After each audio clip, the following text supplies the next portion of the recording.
Hello, I'm Jessie, the Sleepy Koala, and today I will be going through my March wrap-up. Now,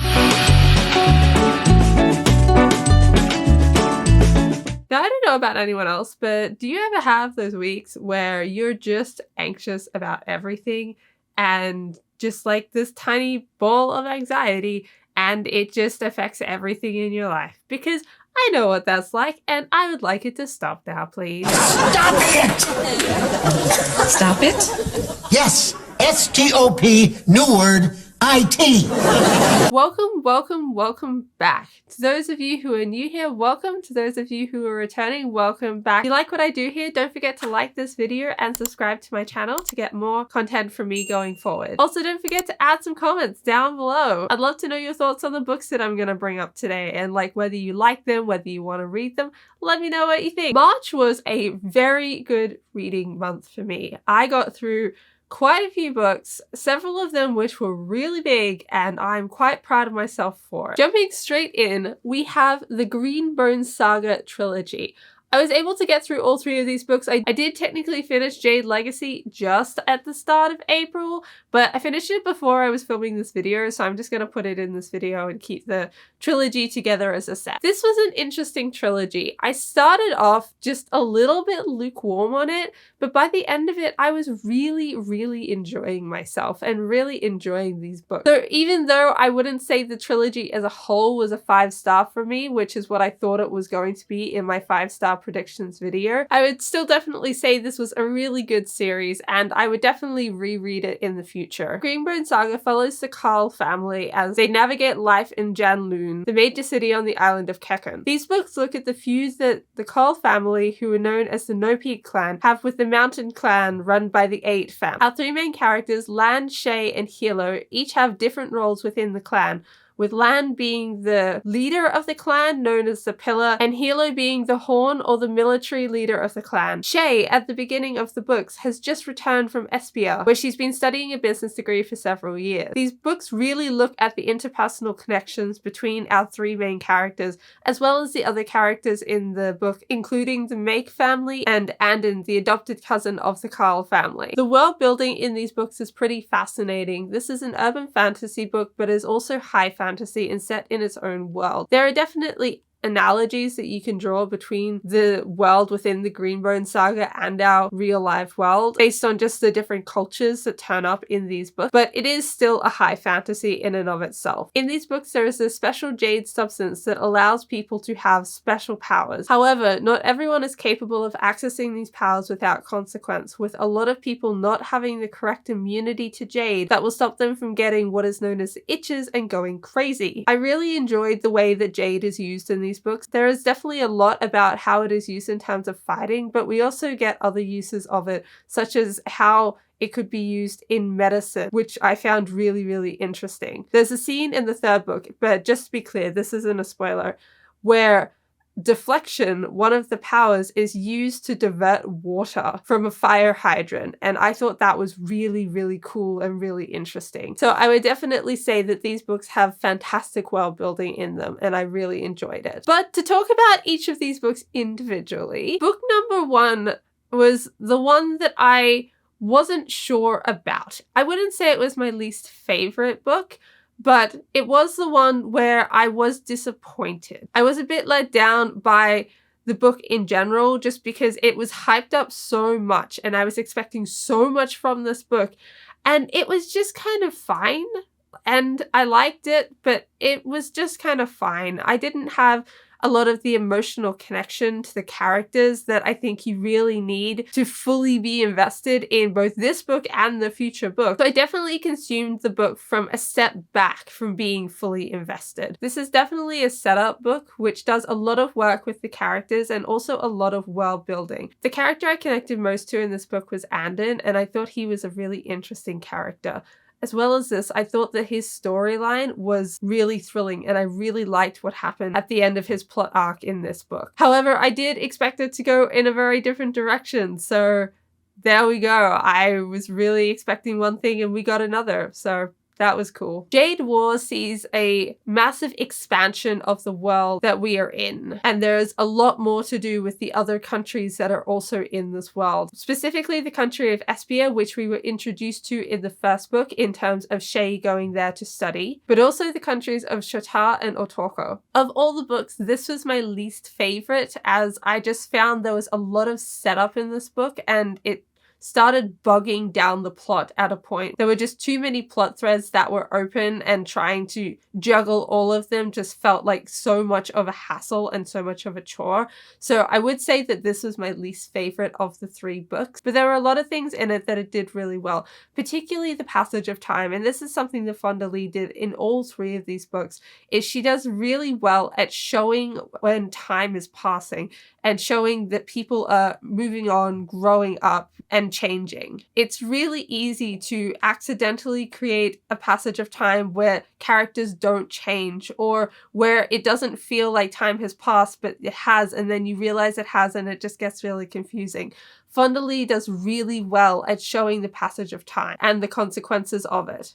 This book goes over a 2-year time span, whereas the first book was a lot shorter, and the third book goes over an even longer time span than these 2. This book also does a really good job at setting up different cultures and showing different cultural clashes as well. Like with the first book, this book had a great ending as well as some other really fantastic sequences in it, and even though it was my least favorite, I did still thoroughly enjoy the book and thoroughly enjoy the different thrilling sections of the story. In a way, this book almost reminded me of a slice of life book, just because we're following so many small moments of the Cole family, and over the shorter period of time in the first book, it felt much more closely related to the narrative. And as I'll mention for the third book, because it's over such a large period of time, a lot of the plot threads are smaller in nature and wrap themselves up much faster.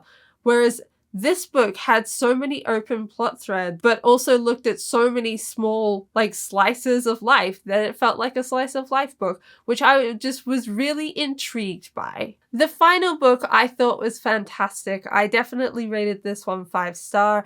I think it was really well plotted, and even though it was still a slower pace as like the first 2 books were, it never felt boring and it never felt like it was dragging. There are some incredibly exciting and thrilling scenes in this book, and there was one in particular that had me sitting on the edge of my seat. I do still think that a lot of how you react to this book is dependent on how connected you get to the characters, and even though I was much more enjoying the series by the time that I got to Jade Legacy, I still can't say I ever fully connected with the characters. So there were some scenes that were a bit hit or miss for me of to whether I got the emotional impact that they were going for. The characters were also built upon so much more of this book, and even though I didn't fully connect with them, I can appreciate how fully well-rounded these characters were and how fully fleshed out they were, because they were absolutely fantastic characters and built up so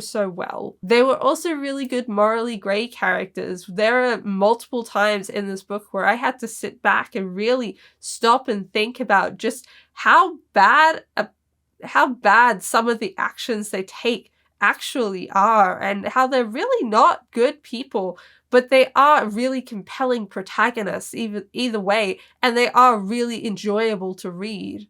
So even though they aren't necessarily good people, they are still incredibly likable characters. Overall, I think this was the best book of the 3, and I do think the Jade War was my least favorite, but the series was great. I really enjoyed the whole series, and it is something that I would read again in the future. Next up this month, we have Finale, the final book in the Caraval series.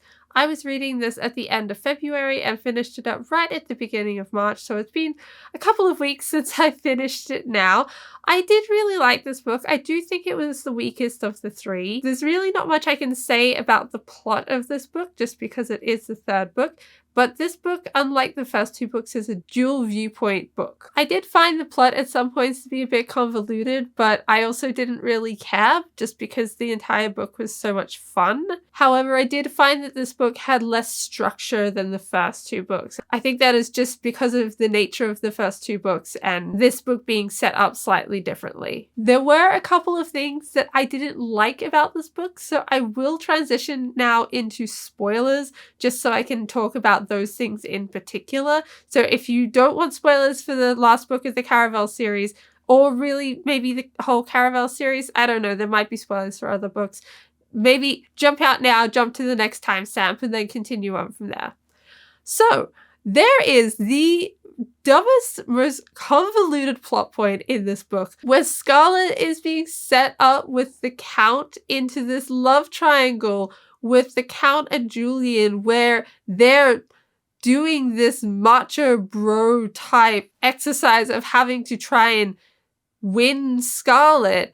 And firstly, we went through the entire first book and got like the resolution to Julian and Scarlet. And I get that this is trying to continue on from that, but I think it did so really poorly. I think the setup was entirely convoluted and very, very manufactured. It didn't feel authentic at all, and it didn't feel like it fit well within the book. But then it just gets dropped, like, not that long afterwards because the Count is killed. And then that's the end of it. What was the point of this at all? Why did we go through this silly plot point and this silly love triangle with this manufactured romance that was not going anywhere? Why did we do any of this? I was really, really annoyed by this plot point in this book. And I knew that I definitely want to rant a bit about it on this video. The other thing is Paradise. So we spend all of book 2 with her in this card. And then we rescue her and she's in this coma. And then she wakes up at the beginning of this book and dies. We spent all of that time and effort rescuing her for her to die for the plot to move forward. And I was really annoyed by this. Like, can't we have a little bit more of this character that we spent so long trying to rescue?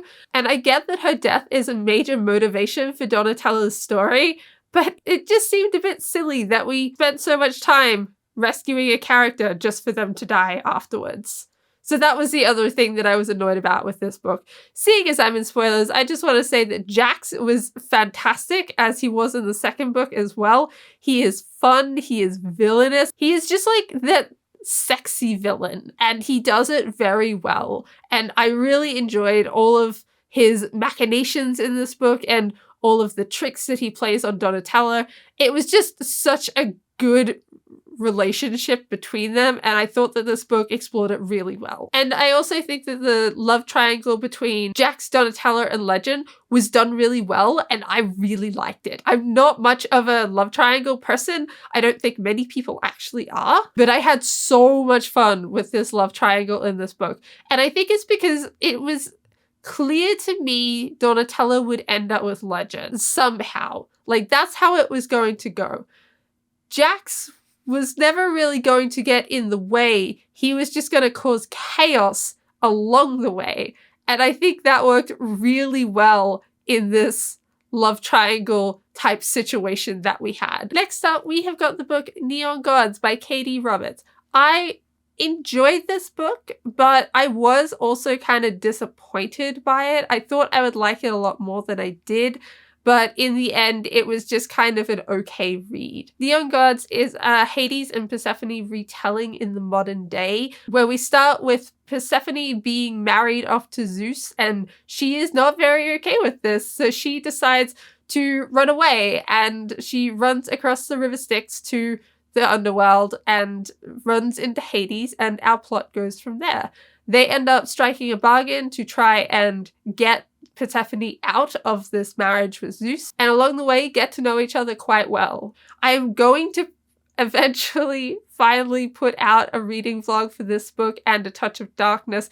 I just need to finish A Touch of Darkness first, but that will come out eventually, and then I can stop referencing it and not having it out. But I go into more thoughts in that video, so I don't want to go over too much here. I found the second half of this book to be much better than the first. The characters in the first half were very shallow and didn't have much depth to them, but to the point where they just were kind of a little bit boring to read. However, in saying that, I think the character of Hammy's was just fantastic. I think she was such a good character, and I really, really enjoyed all the scenes that she was in. Next up, we've got All Systems Red by Martha Wells. This is the first book in the Murderbot Diaries. This is a story about a robot who is part synthetic, part human, who works as a security bot. He is on a research mission and is there to try and keep the researchers safe, which he promptly does at the very beginning of this book. We see him in action from the get-go, being a security bot, keeping his humans safe. As the mission goes on, the humans start finding things that are just not quite right and not going as they should, which leads them to try and figure out what is going on. And the story goes from there. I loved Murderbot the character so much. He is a socially anxious robot who doesn't like to talk to people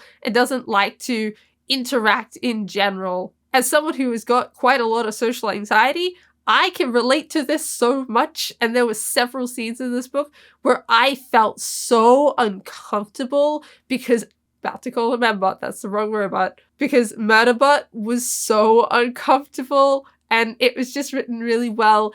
The prose is really witty, this book is very funny, and I had just such a blast reading it. I also found that this book had really good pacing for something that is this long. It is very, very short, and I think it lingered long enough in scenes where we needed character development to happen for us to get to know the characters better, but it didn't linger so long that it felt like it dragged, and I think that was done really, really well in this book. Next up, we have got Project Hail Mary, which I listened to on audiobook, and I highly recommend that people listen to this on audiobook because it was fantastic. It was like the main character was sitting across a table from me telling me their story. That is what this book felt like to me. It felt like it was just this personal tale that someone was reading to me specifically, and we were just going to have a conversation about it. This book had amazing characters. The main character, Rylan Grace, was so funny, and I think that's the thing. I know that not everyone likes this book because the humor doesn't fit with everyone. I know that Zara doesn't like this book because of the humor, and I think if you don't like the humor, you won't like this book, but if you do like the humor, you will love this book because the humor from Rylan Grace was just so good, and I was cackling at times because I thought it was that funny. Another character that I found really funny was Strat, and I don't know if she was meant to be funny, but her forwardness and her bluntness was just really amusing to me. And I think part of this was the audiobook narrator and the way that they narrated Strat and did the scenes. It was just really good, really, really funny, and I really, really liked it. I also just like Strat as a character for her character motivations. I don't want to get into it too much because they are kind of spoilery, but I think that she is well misunderstood by a lot of people in book. And at the end of the day, she has the best intentions at heart and is trying to do her best in the way that she thinks is the way to go about things and the way to get things done. There was another character that is quite prominent in the book that I took a while to warm to. Once I did warm to this character, I really liked them, but there was just something in this book, and I think I will go into spoilers in a moment for it. There was something in this book that threw me because of reasons.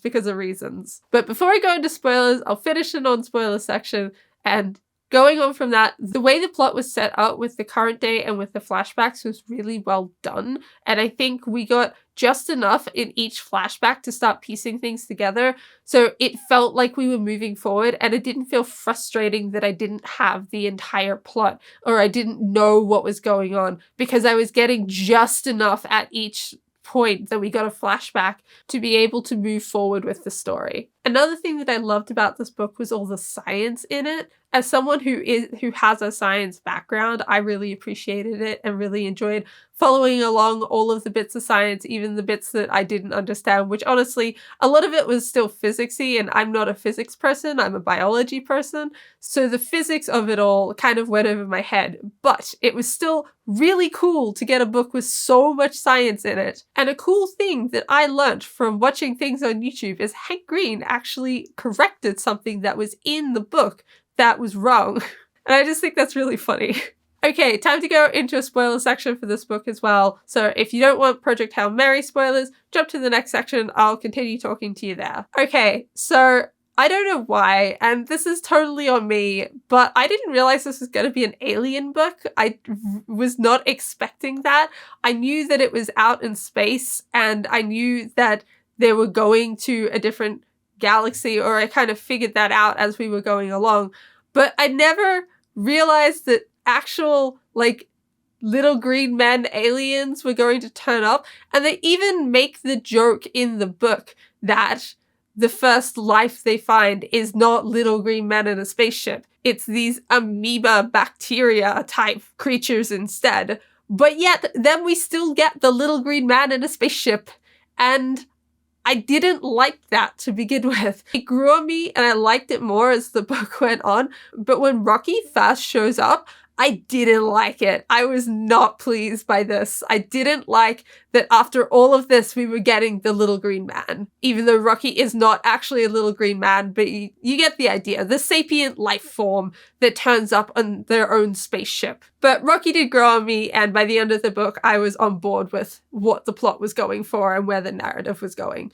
The other thing that I didn't like so much about this book was the ending. It felt like it was wrapped up really quickly when Grace goes back to the Iridian planet. And we just kind of don't get anything from there. We spent all of this time with this alien and we get so little of the alien's actual life and culture. And I kind of wish we had gotten a little bit more of at the end of what it was like for Grace to be living with the Iridians and what their planet was actually like. As someone who works on wiki articles specifically for places a lot, I wanted to know what the place was like because that would have been so cool. But those are my only small gripes with this book. I still rate it a 5 out of 5 because it was so good. And yeah, I highly recommend it. Highly recommend the audiobook. It was such a good book to read. The last book I read in the month of March is Age of Myth by Michael J. Sullivan. This book was very middle of the road for me. It was fine, but I didn't love it, which is a shame because I was really hoping to love it. This book starts with a human killing a god before running away with a slave. There is also Persephone, who lives in a small village known as the Dern, whose husband has just died and she has to figure out how to continue on.